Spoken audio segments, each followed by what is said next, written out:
Hello, my friends. My name is Gerdes. I'm just a professor providing context in the war in Ukraine.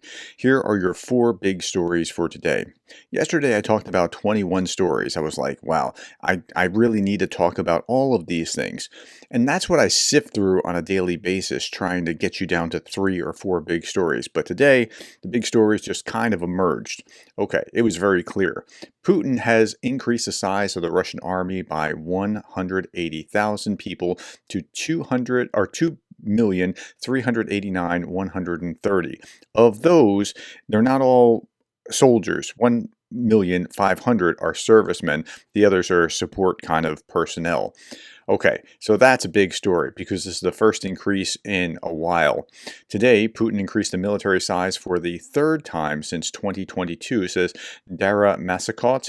Can they sustain 1.5 million post-war at a time when the budget will be under pressure to procure equipment? Not without trade-offs. See my new report on this and the other trade-offs. So I went to go see her report on this. Her report, ironically, excuse me, sore throat. The report came out just a few days ago. This was on the 12th, September 12th, 2024. Russia is poised to begin a long-term military reconstruction program designed to restore losses from its full-scale invasion of Ukraine and to potentially expand the force beyond 2022 levels. Thus far, the Russian leaders speak in euphemisms about their combat losses in Ukraine and cloak their considerable regeneration requirements by tying them to a need to counterbalance NATO expansion. Yeah, because NATO is the one expanding. It's not you in Ukraine. Russia is reconstituting its force in the short term by refurbishing older equipment at sufficient rates, mobilizing personnel and recruiting volunteers. Okay, so refurbishing equipment, like they have old Soviet stock tanks, and they can put 4 out on the battlefield in any given day. Like that's how much they can refurbish. So if you see 20 tanks lost, they're behind by a significant multiple. The majority of Russian equipment delivered to the front lines is refurbished equipment. It is suitable for soldiers' needs, but it is qualitatively worse than newer equipment. If early 2024 losses continue, Russia risks depleting available Soviet-era stockpiles. Listen to this. This is an important number. For certain types of equipment, possibly in 2026. I'm seeing 2026 everywhere. I know you hate to hear this, but the war won't be over in 2024, I don't think. I'm not even sure it'll be over in 2025. I think in 2026, the Russians are going to have a real struggle trying to maintain what they're doing, and that's going to be economic more than military. Well, economic driving military. Excuse me. Some officials are requiring a larger force of up to 1.5 million personnel, but so far the force remained capped at elevated at 1.3 million. Again, it's now up to 1.5 as of today. This was written just 3 days ago. So that's where Putin is given the circumstances right now. Jay in Kyiv said, here's where Biden's de-escalation strategy has brought us, and Putin is only getting started. There's something fair about that kind of comment. And Putin's plans go much further than Ukraine. Perhaps they do, and we're not sure what they will be, if they're going to turn towards, say, Georgia or Moldova or NATO itself. But Putin is not looking like he's backing down. Okay, second big story, and again, some of these stories just emerge and you can't help but cover them. Shots fired near Donald Trump as he leaves his Florida golf club. Now, this is important. Secret Service was put on alert. Campaign headquarters said Trump is in a safer place. Ryan Wesley Routh, 58, detained by the Secret Service with an AK-47 at Trump's golf course in Florida, appears to be a mentally ill person. This is the guy that was in the bushes with a rifle and was fired upon by the Secret Service. The Secret Service did everything right, it appears.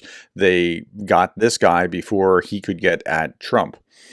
Despite having no connections to any Ukrainian military of any kind, Russian propaganda is out in full force today trying to tie this mentally unstable attempted shooter to Ukraine's war efforts.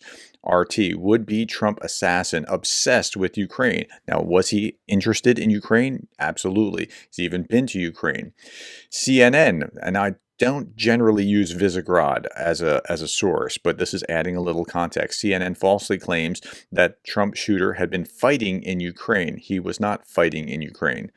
He says that the rumors went around volunteers that Ryan was deported by Ukraine after having annoyed the authorities by continuing to try to send Afghan and Pakistani soldiers to Ukraine, despite having been told that the Ukrainians weren't interested in his plans. So that's just a little bit more context about the guy. He's a construction worker from Hawaii. He's been arrested on charges of attempting to assassinate Trump. The suspect had previously unsuccessfully attempted to join the Ukrainian military in Kyiv. And here's the Kyiv Post talking about him. This incident occurred 9 weeks after another attempt on the Republican presidential nominee's life.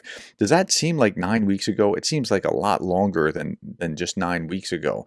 But yeah, that's when that first assassination attempt happened. And even that we're talking in terms of first and second assassination attempts, it's bizarre. It shouldn't be happening. Routh, 58, reportedly visited Ukraine in 2022 and has repeatedly posted about Ukraine in social media. I'm willing to fly to Krakow and go to the border of Ukraine to volunteer and fight and die. Can I be an example? We must win, Routh posted on X in March of 2022. No, I get you. I feel that we need to support Ukraine, but something's not quite hinged right here. In another post he wrote, we need to burn the Kremlin to the ground. Once the news hit the wires, social media was abuzz with claims that this was a fake assassination attempt. So there's the other side punching back saying, no, this isn't real assassination attempt. So Secret Service opened fire on someone carrying a firearm in open carry state who happened to be near Trump's golf course, and now that qualifies as an assassination attempt? Sorry, I'm not buying it, someone wrote on Twitter. No, that actually is, because if you're near that president on there, and even in an open carry state, your muzzles pointing through the bushes, that's not okay. That's an attempt.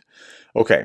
The Trump shooter tried to join the Ukrainian army and then pretended to be a recruiter, and he was kicked out of the country after 3 months. So he wasn't associated, but he really wanted to support Ukraine. And so that's not going to bode well for Ukrainian efforts to, this is just, it's not good.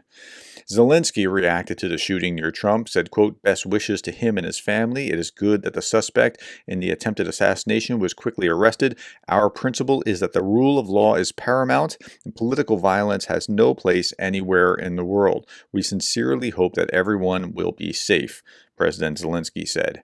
Harris also chimed in, I'm deeply disturbed by the possible assassination attempt on former President Trump today. As we gather the facts, let me be clear, I condemn political violence. This is right, she needed to be doing this. I condemn political violence. We must do our part to ensure that this incident does not lead to further violence. And that's the right tone. Okay. Routh, the prime suspect in Trump's second assassination attempt, hates Trump, his son Oran told the Daily Mail. While Routh traveled to Ukraine, he has no official connections to the country, International Legion spokesperson said in a comment to the BBC Ukraine. Okay, but doesn't mean that he won't still be tarred with that, and there will be the connection there even if he had no official connection.